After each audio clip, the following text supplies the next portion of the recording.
குறிஞ்சிக்குளம்னு ஒரு அழகான கிராமத்தில் ஒரு நாட்டின் அரசர் அந்த நாட்டை ஆழ்ந்துட்டு வந்தார். அந்த நாட்டோட அரசர் ரொம்பவும் செல்வ செழிப்பாக வாழ்ந்து வந்தார்.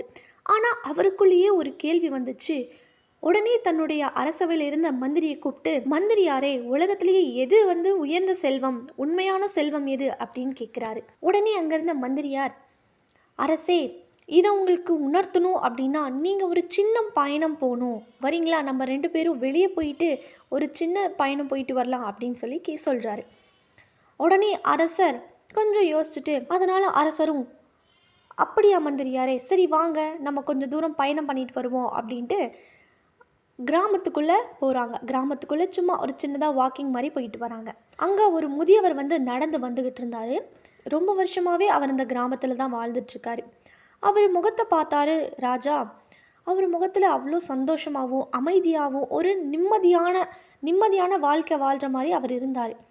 உடனே ராஜா கூப்பிட்டுட்டு, உன்னை பார்க்க நீ பெருசாக பணக்காரனும் கிடையாது, ஏழையாக தான் தெரிகிற. நீ போட்டிருக்க ட்ரெஸ் ஒன்றும் அவ்வளோ நல்லா இல்லை, ஆனால் நீ எப்படி இவ்வளோ சந்தோஷமாக சிரிச்சிட்டு இருக்க? நீ உண்மையாலுமே நல்லா இருக்கியா, நிம்மதியாக தான் இருக்கியா அப்படின்னு கேட்குறாரு. அதுக்கு அந்த முதியவர் சிரிச்சுட்டே சொல்கிறாரு, உண்மையான செல்வம் அப்படிங்கிறது பணம் செல்வம்னு நினச்சிட்ருக்கீங்களா? அதெல்லாம் கிடையாது.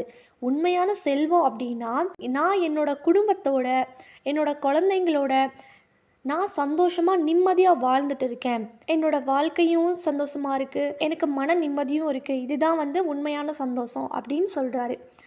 உடனே அரசர் யோசிச்சு பார்த்துட்டு, மந்திரியாரே வாங்க நம்ம அரசவைக்கு போகலாம் அப்படின்னு சொல்லிட்டு கூப்பிட்டு போயிடுறாரு. உடனே அங்கே போயிட்டு மந்திரி கேட்குறாரு, என்ன அரசரே, நீங்கள் கேட்ட கேள்விக்கு உங்களுக்கு இப்போ பதில் கிடைச்சதா?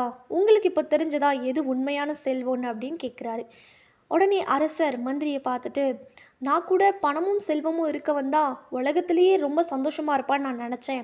ஆனால் அந்த முதியவரை பார்த்ததுக்கப்புறம் தான் எனக்கு புரிஞ்சுது, பணமும் பொண்ணோ இல்லை, உண்மையான செல்வம் அப்படிங்கிறது நம்ம மன நிம்மதியையும் நம்மளோட உறவுகள் தான் நமக்கு அப்படின்னு சொல்லி, அவரும் இதுக்கப்புறம் பணம்னு அலையாமல் தன்னோட குடும்பத்தோட சந்தோஷமாக நிம்மதியாக ஒரு நல்ல வாழ்க்கையை வாழ ஆரம்பிக்கிறாரு.